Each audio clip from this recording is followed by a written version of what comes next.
whose ridges with the meeting clouds contend, 820. So did the merciless and pitchy night fold in the object that did feed her sight. Whereat amazed, as one that unaware hath dropped a precious jewel in the flood, 824. Or, stonished as night wanderers often are, their light blown out in some mistrustful wood. Even so confounded in the dark she lay, having lost the fair discovery of her way, 828. And now she beats her heart, whereat it groans, that all the neighbor caves, as seeming troubled, make verbal repetition of her moans. Passion on passion deeply is redoubled, 832. I me, she cries, and 20 times woe woe. And 20 echoes 20 times cry so. She marking them, begins a wailing note, and sings extemporally a woeful ditty, 836. How love makes young men thrall, and old men dote. How love is wise in folly foolish witty. Her heavy anthem still concludes in woe. And still the choir of echoes answer so, 840. Her song was tedious, and outwore the night. For lovers' hours are long, though seeming short. If pleased themselves, others they think delight. In such like circumstance with such like sport, 844. Their copious stories oftentimes begun, end without audience, and are never done. For who hath she to spend the night withal? But idle sounds resembling parasites, 848. Like shrill-tongued tapsters answering every call, soothing the humor of fantastic wits. She says, "'Tis so," they answer all, "'Tis so," and would say after her if she said no, 852. Lo, here the gentle lark, weary of rest, from his moist cabinet mounts up on high, and wakes the morning from whose silver breast the sun ariseth in his majesty, 856. Who doth the world so gloriously behold, that cedar tops and hills seem burnished gold. Venus salutes him with this fair good morrow. O thou clear God, and patron of all light, 860. From whom each lamp and shining star doth borrow the beauteous influence that makes him bright. There lives a sun that sucked an earthly mother, may lend thee light as thou dost lend to other. This said, she hasteth to a myrtle grove, 865. Musing the morning is so much o'erworn, and yet she hears no tidings of her love. She hearkens for his hounds and for his horn, 868. Anon she hears them chant it lustily, and all in haste she coasteth to the cry.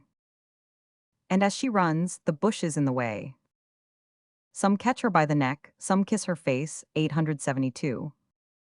Some twine about her thigh to make her stay. She wildly breaketh from their strict embrace, like a milch doe whose swelling dugs do ache, hasting to feed her fawn hid in some brake, 876. By this she hears the hounds are at a bay, whereat she starts like one that spies an adder, wreathed up in fatal folds just in his way. The fear whereof doth make him shake and shudder, 880. Even so the timorous yelping of the hounds appalls her senses, and her spirit confounds. For now she knows it is no gentle chase, but the blunt boar, rough bear, or lion proud, 884. Because the cry remaineth in one place, where fearfully the dogs exclaim aloud, finding their enemy to be so cursed. They all strain courts why who shall cope him first, 888. This dismal cry rings sadly in her ear, through which it enters to surprise her heart, who, overcome by doubt and bloodless fear, with cold pale weakness numbs each feeling part, 892. Like soldiers when their captain once doth yield, they basely fly and dare not stay the field. Thus stands she in a trembling ecstasy, till cheering up her senses sore dismayed, 896. She tells them 'tis a causeless fantasy, and childish error that they are afraid. bids them leave quaking, bids them fear no more. And with that word she spied the hunted boar, 900, whose frothy mouth bepainted all with red, like milk and blood being mingled both together. A second fear through all her sinews spread, which madly hurries her she knows not whither, 904. This way she runs, and now she will no further, but back retires to rate the boar for murther. 1,000 spleens bear her 1,000 ways. She treads the path that she untreads again, 908. Her more than haste is mated with delays, like the proceedings of a drunken brain, full of respects yet not at all respecting, in hand with all things, not at all affecting.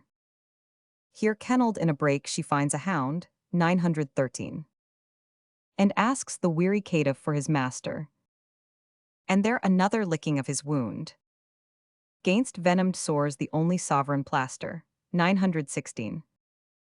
And here she meets another sadly scowling, to whom she speaks, and he replies with howling, when he hath ceased his ill-resounding noise. Another flap-mouthed mourner, black and grim, 920. Against the welkin volleys out his voice. Another and another answer him, clapping their proud tails to the ground below, shaking their scratched ears, bleeding as they go. Look how the world's poor people are amazed at apparitions, signs, and prodigies, whereon with fearful eyes they long have gazed, infusing them with dreadful prophecies, 928. So she at these sad signs draws up her breath, and sighing it again, exclaims on death. Hard-favored tyrant, ugly, meager, lean, 931. Hateful divorce of love, thus chides she death. Grim-grinning ghost, earth's worm, what dost thou mean? To stifle beauty and to steal his breath, who when he lived, his breath and beauty set. Gloss on the rose, smell to the violet, 936. If he be dead, oh no, it cannot be. Seeing his beauty, thou shouldst strike at it. Oh yes, it may, thou hast no eyes to see. But hatefully at random dost thou hit, 940. Thy mark is feeble age, but thy false dart mistakes that aim, and cleaves an infant's heart. Hadst thou but bid beware, then he had spoke, and hearing him thy power had lost his power, 944. The destinies will curse thee for this stroke. They bid thee crop a weed, thou pluck'st a flower. Love's golden arrow at him should have fled, and not death's ebon dart to strike him d. Dost thou drink tears, that thou provokest such weeping? What may a heavy groan advantage thee? Why hast thou cast into eternal sleeping those eyes that taught all other eyes to see, 952. Now nature cares not for thy mortal vigor, since her best work is ruined with thy rigor. Here overcome, as one full of despair, she veiled her eyelids who like sluices stop the crystal tide that from her two cheeks fair in the sweet channel of her bosom dropped, but through the floodgates breaks the silver rain, and with his strong course opens them again, 960. Oh how her eyes in tears did lend and borrow, her eyes seen in the tears, tears in her eye, both crystals where they viewed each other's sorrow. Sorrow that friendly sighs sought still to dry, 964. But like a stormy day, now wind, now rain. Sighs dry her cheeks, tears make them wet again. Variable passions throng her constant woe, as striving who should best become her grief, 968. All entertained, each passion labors so, that every present sorrow seemeth chief. But none is best, then join they all together, like many clouds consulting for foul weather, 972. By this, far off she hears some huntsman holla. A nurse's song ne'er pleased her babe so well. The dire imagination she did follow. This sound of hope doth labor to expel, 976.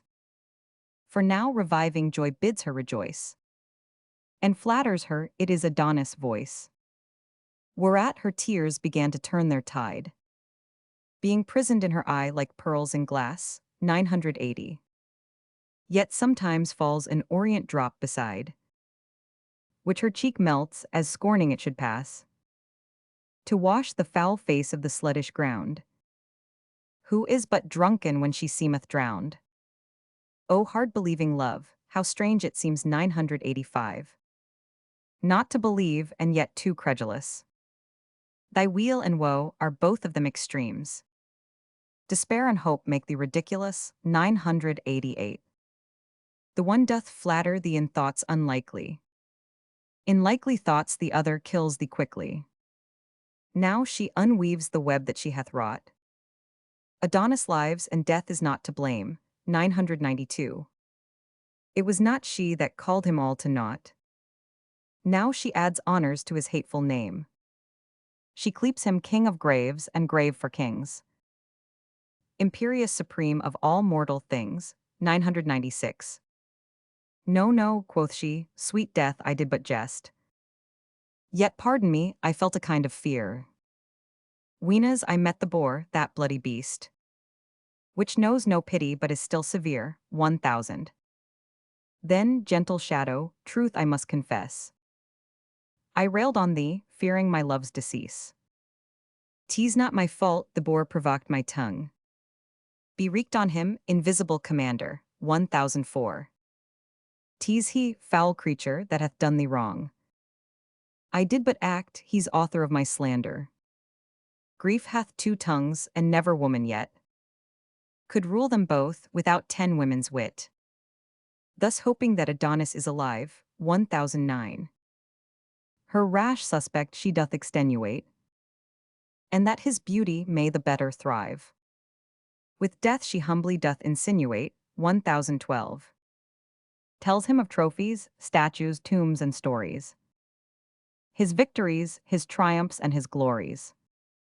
O love, quoth she, how much a fool was I, to be of such a weak and silly mind, 1016.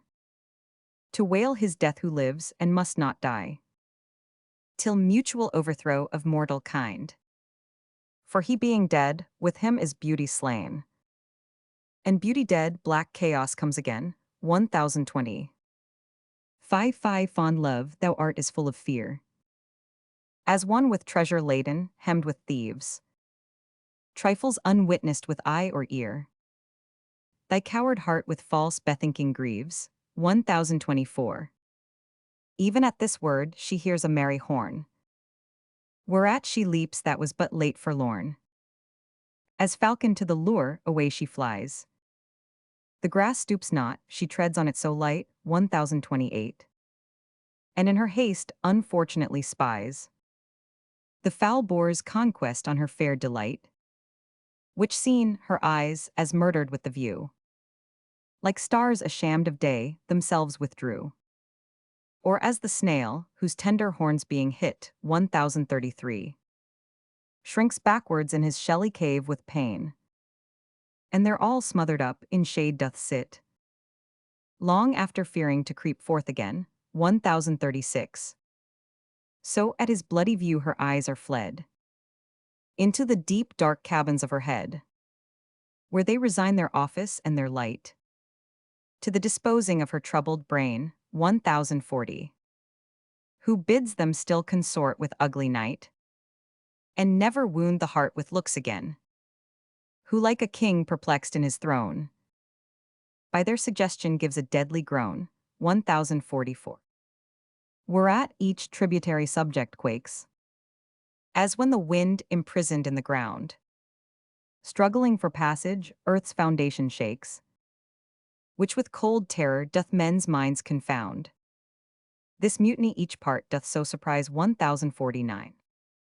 That from their dark beds once more leap her eyes, and being opened through unwilling light, upon the wide wound that the boar had trenched, in his soft flank, whose wonted lily white 1053, with purple tears that his wound wept was drenched.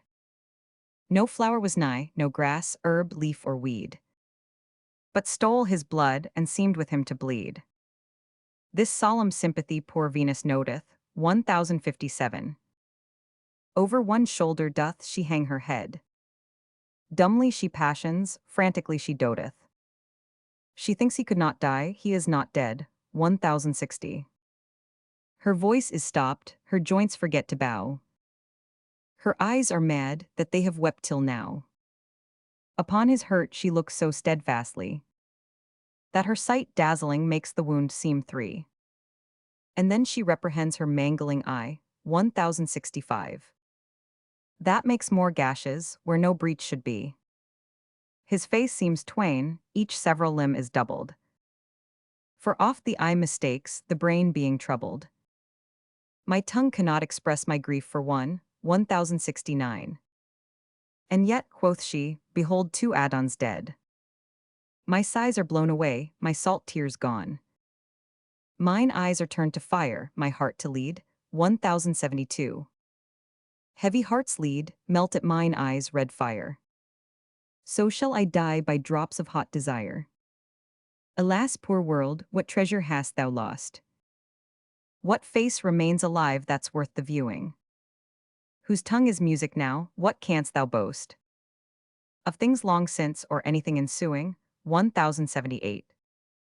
The flowers are sweet, their colors fresh and trim. But true sweet beauty lived and died with him. Bonnet nor veil henceforth no creature wear, 1081. Nor sun, nor wind will ever strive to kiss you. Having no fair to lose, you need not fear. The sun doth scorn you, and the wind doth hiss you. But when Adonis lived, sun and sharp air 1085. Lurked like 2 thieves, to rob him of his fare. And therefore would he put his bonnet on, under whose brim the gaudy sun would peep, 1088. The wind would blow it off, and being gone, play with his locks, then would Adonis weep. And straight, in pity of his tender years, they both would strive who first should dry his tears. To see his face, the lion walked along 1093.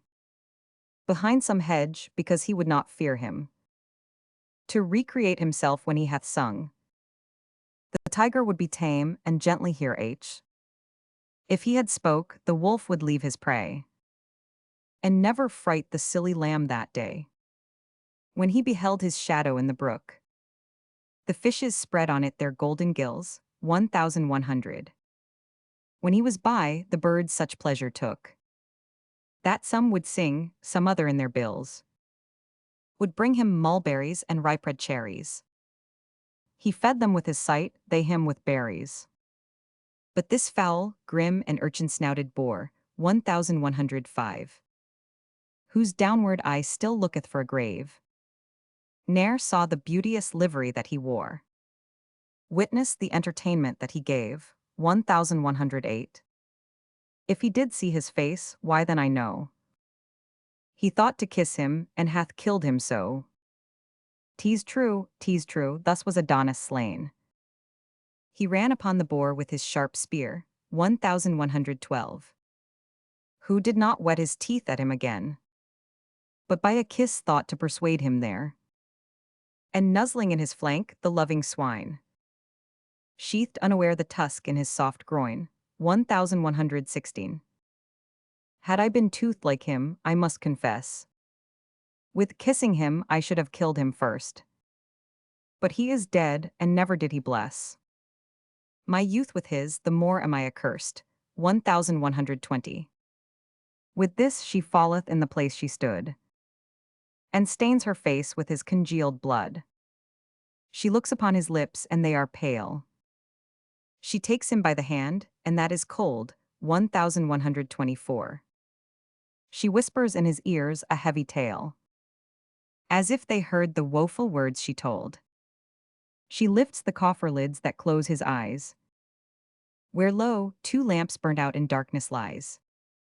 2 glasses where herself behead 1,000 times, and now no more reflect their virtue lost, wherein they late excelled, and every beauty robbed of his effect, 1132. Wonder of time, quoth she, this is my spite. That thou being dead, the day should yet be light. Since thou art dead, lo here I prophesy. Sorrow on love hereafter shall attend. 1136. It shall be waited on with jealousy.